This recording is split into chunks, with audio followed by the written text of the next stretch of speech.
Saudamos a todos novamente em nome de Jesus. Nessa tarde vamos estudar outro tema, um tema intrigante, se chama Sinais do Céu. Sinais do Céu porque vamos analisar vídeos onde pessoas ao redor do mundo inteiro estão escutando sons sobrenaturais. Gravam com o celular no meio da noite, de dia, em várias partes do mundo, sons que não têm nenhuma explicação científica. E vamos tratar de ver qual é a causa desses sons através da Bíblia e do Espírito de Profecia. Vamos orar antes de começar. Querido bom Deus que está nos céus, te louvamos e te adoramos nesta tarde, porque nos chamaste ao conhecimento da tua verdade plena e maravilhosa. Fortalece-nos na fé, alicerça-nos na tua verdade e que possamos ter os olhos abertos para compreender o tempo em que vivemos e ao ver estes sinais que estão acontecendo no mundo, que possamos ter certeza que logo, muito em breve, cairão sobre nós de maneira repentina e inesperada as cenas finais da história desta terra. Ajuda-nos a fazer a preparação necessária da nossa alma para encontrar a Jesus em paz. Em nome de Jesus, amém. Vamos escutar.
Surgem teorias de que sons bizarros como este podem vir do espaço, mas o Serviço Meteorológico norte-americano tenta explicá-los como um trovão excepcionalmente forte. Olhando os relatórios climáticos, é extremamente improvável que tenha sido um trovão.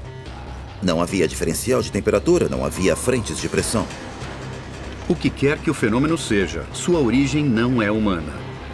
E ele se espalha. Testemunhas gravam o som na Austrália, na Ásia, na Europa e nas Américas.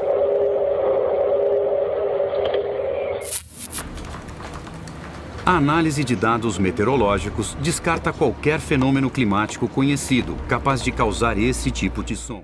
Muitos tratam de investigar qual é a causa desses sons diferentes, sobrenaturais. Da mesma maneira que muitos tratam de explicar os milagres de Jesus. Mas a ciência não tem explicação para esses sons. Nada na natureza poderia estar produzindo esses sons. Até chegam a dizer que não tem origem humana, como vocês escutaram aí no vídeo. Não tem origem humana. Então qual é a fonte desses sons sobrenaturais e misteriosos, aterradores para muitas pessoas? Vamos ler o Evangelho de São Lucas, capítulo 21, versículos 10 e 11. Então lhes disse: levantar-se-á nação contra nação e reino contra reino.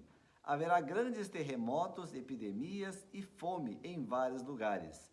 Coisas espantosas e também grandes sinais do céu. A Bíblia fala em grandes sinais do céu. Jesus falou, grandes sinais do céu, ou no céu. Que sinais são esses? Como podemos entender esses sinais? Será que são sinais de Deus ou do inimigo? Vamos ver. No livro O Grande Conflito, página 624, a mensageira diz assim: terríveis cenas de caráter sobrenatural logo se manifestarão nos céus, como indício do poder dos demônios, operadores de prodígios. Os espíritos diabólicos sairão aos reis da terra e ao mundo inteiro para assegurá-los do engano e forçá-los a se unirem a Satanás em sua última luta contra o governo do céu. Mediante esses agentes, serão enganados tanto governantes como súditos. Levantar-se-ão pessoas pretendendo ser o próprio Cristo e reclamando o título e culto que pertencem ao Redentor do mundo. Efetuarão maravilhosos prodígios de cura, afirmando terem recebido do céu revelações que contradizem o testemunho das Escrituras. Ora, a citação fala de terríveis cenas de caráter sobrenatural, como indício do poder dos demônios. Pode ser sons, pode ser imagens, podem ser luzes no céu, que não tem explicação científica, misteriosas e sobrenaturais. Tudo isso estamos presenciando, e eu creio que vamos presenciar muito mais daqui para frente. Isso são indícios do fim de todas as coisas. Isso é a manifestação do poder dos demônios, que vão fazer milagres até de curas maravilhosas, sobrenaturais, para enganar as massas e unir os governantes na sua última luta contra Deus. O livro Desejado de Todas as Nações, página 525, diz assim: da queda de Jerusalém passaram os pensamentos de Jesus a um mais amplo juízo. Na destruição da impenitente cidade, viu ele, Jesus, um símbolo da final destruição a sobrevir ao mundo. Quer dizer, Jesus, ele anunciou a destruição de Jerusalém, capítulo 24 de São Mateus. Mas quando ele falou da destruição de Jerusalém, do templo, ele viu mais além a destruição final do mundo. Então, para Jesus, a destruição de Jerusalém, que ocorreu no ano 70, e você pode ler a descrição completa do que aconteceu no primeiro capítulo do livro Grande Conflito, representa, em miniatura, a destruição final do mundo. O que aconteceu antes da destruição de Jerusalém são coisas que acontecerão novamente agora, antes da destruição final do mundo. Uma outra citação no livro Maranata, página 211, ela diz assim: a profecia do Salvador relativa aos juízos que deveriam cair sobre Jerusalém há de ter outro cumprimento, do qual aquela terrível desolação não foi senão tênue sombra. Na sorte da cidade escolhida, podemos contemplar a condenação de um mundo que rejeitou a misericórdia de Deus e calcou a pés a sua lei. Terrível. A destruição de Jerusalém foi uma coisa terrível. Leiam a descrição completa, o primeiro capítulo do Grande Conflito, e vocês vão ficar assombrados. Assim vai ser a destruição final do mundo. Em miniatura, a destruição de Jerusalém representa a grande final destruição de um mundo que rejeitou a misericórdia de Deus e calcou aos pés a sua lei. Outro cumprimento. Então, vamos nos referir agora a este capítulo do Grande Conflito, onde se descreve em detalhes a destruição de Jerusalém, para ver que coisas podemos aprender deste capítulo e aplicar para os eventos finais que estão acontecendo e vão acontecer no mundo. Na página 29 do Grande Conflito, diz assim, referindo-se aos dias ou meses ou tempo prévio antes da destruição de Jerusalém no ano 70. Apareceram sinais e prodígios, prenunciando desastre e condenação. Ao meio da noite, uma luz sobrenatural resplandeceu sobre o templo e o altar. Sobre as nuvens, ao pôr do sol, desenhavam-se carros e homens de guerra reunindo-se para a batalha. Os sacerdotes que ministravam à noite no santuário aterrorizavam-se com sons misteriosos. Olha aí os sons misteriosos. A terra tremia e ouvia-se multidão de vozes a clamar: partamos daqui! A grande porta oriental, tão pesada que dificilmente podia ser fechada por uns 20 homens, e que se achava segura por imensas barras de ferro fixas profundamente no pavimento de pedra sólida, abriu-se à meia-noite, independentemente de qualquer agente visível. Uma citação impressionante. São fenômenos sobrenaturais que ocorreram antes da destruição de Jerusalém, prenunciando a destruição que viria. Interessante que ela fala aqui, luzes sobrenaturais, sem explicação humana. No meio da noite, as nuvens formavam desenhos de homens de guerra reunindo-se para a batalha. Olhe para as nuvens. Não trate de imaginar desenhos ali, porque é muito fácil imaginar. A gente olha às vezes para a nuvem e diz, olha, ele parece um coelho, aquele ali parece um cavalo. Não. Quando Deus, ou o Deus, ou o maligno, fizer desenho nas nuvens, vai ser bem claro. Eu acho que tudo isso vai acontecer antes da destruição deste mundo. Aí fala de sons misteriosos, que são os sons que estão acontecendo no mundo inteiro, que as pessoas estão escutando. Tremores de terra, a terra tremia. E então, e coisas sobrenaturais sucedendo. Como eu disse, eu creio que isso vai aumentar o número de aparecimentos de coisas sobrenaturais. E isso tem estado presente. Se você olha na internet, vai encontrar que existem vídeos de 2011, 2015, mas nunca como 2020 e 2021. Tremenda quantidade, no mundo inteiro estão acontecendo esses ruídos, essas coisas sobrenaturais. Na última sexta-feira pela manhã, a mensageira escreveu isso faz já mais de 100 anos. Pouco antes de acordar, uma cena muito impressionante me foi apresentada. Parecia que eu havia acordado, mas não estava em meu lar. Das janelas, eu podia avistar um terrível incêndio.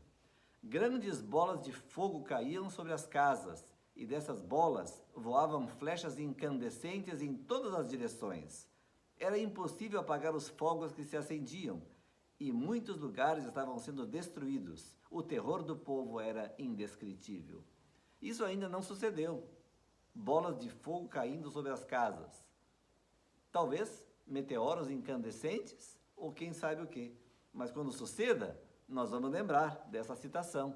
Isso faz parte da destruição que virá no futuro próximo a este mundo. A grande conflagração geral está precisamente à frente, quando todo esse desperdiçado esforço da vida será arrebatado da noite para o dia. Tudo será destruído, tudo. O desperdiçado esforço da vida, construções, arranha-céus, edifícios, casas, empresas, carros, tudo será destruído. Nada ficará. Para que tanto afã em construir, em comprar, em prosperar financeiramente? Tudo será varrido pela destruição que virá. No dia do Senhor, pouco antes da vinda de Cristo, Deus em sua ira enviará raios do céu, que se unirão com o fogo na terra. As montanhas arderão como uma fornalha e derramarão terríveis correntes de lava, destruindo jardins e campos, vilas e cidades. E ao arremessarem nos rios seus minérios derretidos, pedras e lodo aquecido, fá-los a ferver como uma panela, arremetendo também rochas maciças e espalhando seus fragmentos sobre a terra com indescritível violência. Rios inteiros tornar-se-ão secos, a terra se convulsionará e por toda parte haverá pavorosas erupções e terremotos. Deus afligirá os perversos habitantes da terra até serem destruídos. Irmãos, tudo será destruído, não vai ficar nada. Claro, os que estamos habitando no esconderijo do Altíssimo, como diz o Salmo 91, não seremos atingidos, mas teremos que presenciar tudo isso, e não sem sofrimento, não sem problemas, sem angústia, porque teremos que presenciar e a vida ficará muito mais difícil, teremos que viver pela fé em Jesus, enquanto seremos guardados pelo poder de Deus, como a arca foi guardada no momento do dilúvio. Virá, entretanto, como ladrão o dia do Senhor, no qual os céus passarão com estrepitoso estrondo, e os elementos se desfarão abrasados. Também a terra e as obras que nela existem serão atingidas. Visto que todas essas coisas hão de ser assim desfeitas, deveis ser tais como os que vivem em santo procedimento e piedade, esperando e apressando a vinda do dia de Deus, por causa do qual os céus incendiados serão desfeitos, e os elementos abrasados se derreterão. Nós, porém, segundo a sua promessa, esperamos novos céus e nova terra, nos quais habita a justiça. Por essa razão, pois, amados, esperando estas coisas, empenhai-vos por serdes achados por ele em paz, sem mácula e irrepreensíveis. Achados por Deus sem mácula, em paz e irrepreensíveis, como diz aqui, vivendo em uma vida santa, em santo procedimento e piedade. Essa deve ser a nossa atitude, nosso estilo de vida, nessa geração corrompida, corrupta, na qual estamos vivendo. Quando a busca pelos prazeres, quando a busca pelo comprar, pelo ter, pela a impiedade da vida, chegou praticamente ao nível máximo. Deus, dentro de pouco tempo, vai fechar, vai encerrar os negócios deste mundo e começará o momento da retribuição de Deus ao pecado. Fui impelida pelo Espírito do Senhor a escrever esse livro, O Grande Conflito. Eu sabia que o tempo era curto e que as cenas que logo se amontoarão sobre nós, por fim, ocorreriam muito repentina e rapidamente, segundo é representado nas palavras da Escritura. O dia do Senhor vem como ladrão de noite. Mensagens Escolhidas, volume 3, 413, parágrafo 1. Todos nós estamos esperando as cenas finais da história, as cenas de perseguição, a lei dominical, o fechamento da história deste mundo. E muitos se perguntam por que tanta demora. Pois Deus, em sua misericórdia, não querendo que nenhum se perca, mas que todos procedam ao arrependimento, parece que estica o tempo de graça. Mas, ela diz aqui, por fim, essas cenas ocorrerão muito repentina e rapidamente. Repentina e rapidamente. Os eventos finais serão rápidos. E assim será. Quem sabe se esses sons sobrenaturais que estamos escutando não é o prenúncio de que muito em breve, quem sabe quão breve, virá essas cenas que se amontoarão sobre nós de maneira repentina e rápida. O fim está muito perto. Nós que conhecemos a verdade, deveríamos estar nos preparando para o que em breve virá sobre o mundo como uma esmagadora surpresa. Esmagadora surpresa, ou terrível surpresa, deverá cair sobre o mundo. E nós devemos estar preparados para esses eventos. Preparados. O último grande conflito será breve, mas terrível. O último grande conflito não demorará 1260 anos, como ocorreu na Idade Média. O último grande conflito será breve, poucos anos, mas com uma intensidade centuplicada, muito mais terrível, mais breve. O mundo todo há de ser instigado à inimizade contra os adventistas do sétimo dia, porque eles não rendem homenagem ao papado, honrando o domingo, instituição desse poder anticristão. É desígnio de Satanás fazer com que eles sejam exterminados da terra, a fim de que não seja contestada a sua supremacia no mundo. Maranata 218. Então, aí estão os planos de Satanás. Satanás vai instigar o mundo à inimizade contra os adventistas do sétimo dia. Com que propósito? Com o propósito de nos exterminar da terra. Esse é o plano que ele tem. Exterminar aos adventistas do sétimo dia do planeta, para que a sua supremacia não seja contestada. Está você preparado para isso? Está você preparado para suportar provas como nunca antes na sua vida? A igreja remanescente será levada à grande prova e aflição. Os que guardam os mandamentos de Deus e a fé de Jesus sentirão a ira do dragão e seu exército. Maranata 214. De maneira que não tem dúvida, a última geração, que é a nossa geração, saberá, em verdade, o que significa ser perseguidos por causa da verdade. Estamos nós preparados para ser perseguidos pela verdade?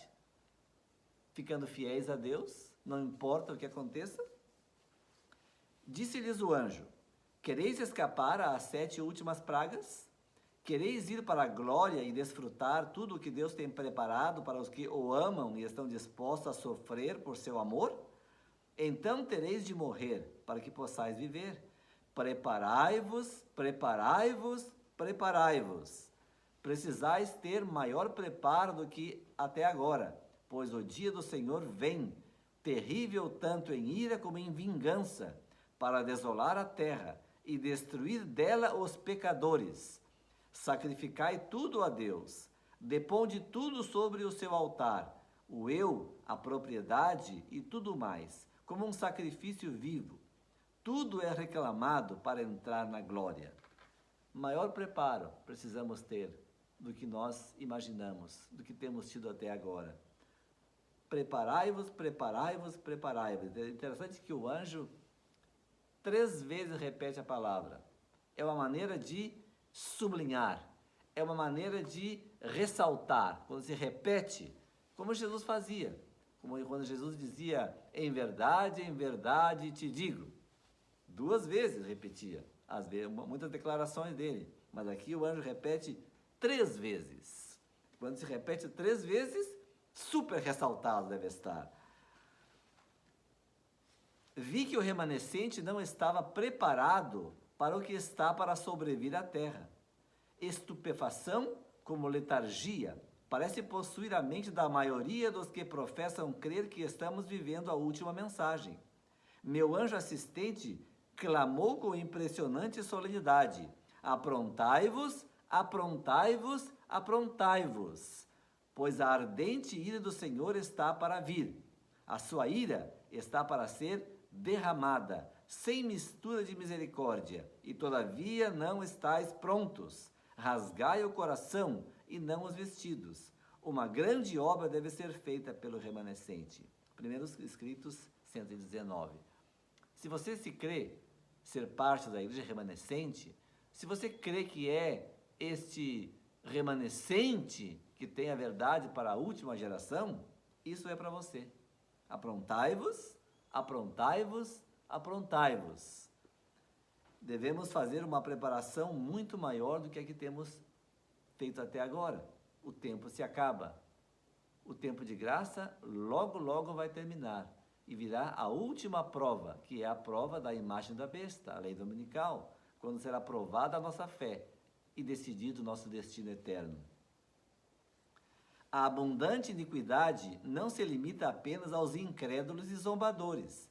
Quem dera que assim fosse, mas não é. Muitos homens e mulheres que professam a religião de Cristo são culpados.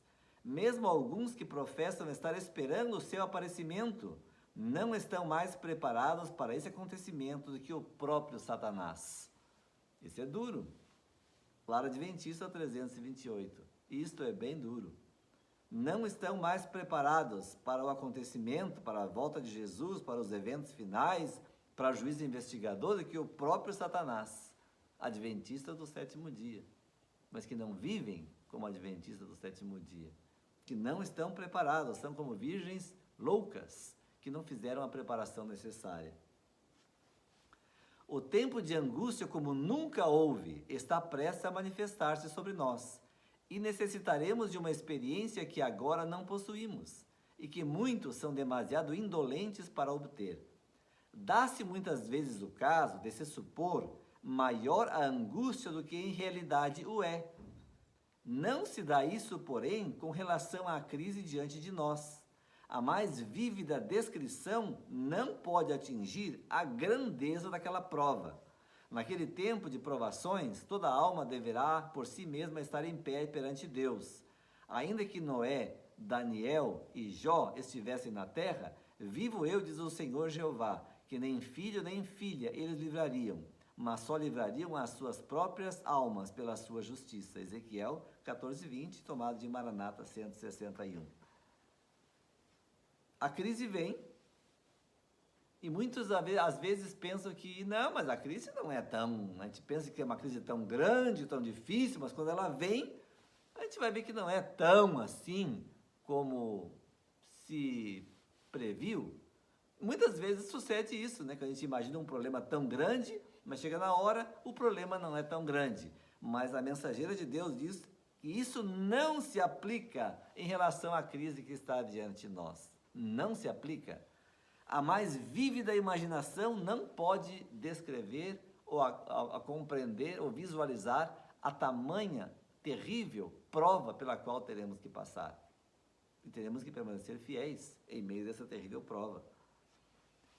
Quando for invalidada a lei de Deus e a igreja for joeirada pelas ardentes provações que sobrevirão a todos os que vivem sobre a terra, uma grande proporção dos que parecem genuínos darão ouvido a espíritos enganadores e tornar-se-ão traidores, traindo depósitos sagrados, demonstrar-se-ão os nossos piores perseguidores. Dentre vós mesmos se levantarão homens falando coisas pervertidas para arrastar os discípulos atrás deles. E muitos darão ouvido a espíritos enganadores. Maranata 198. Uma grande proporção dos que agora são adventistas e parecem sinceros e fiéis terão os nossos piores perseguidores. Serão traidores da verdade.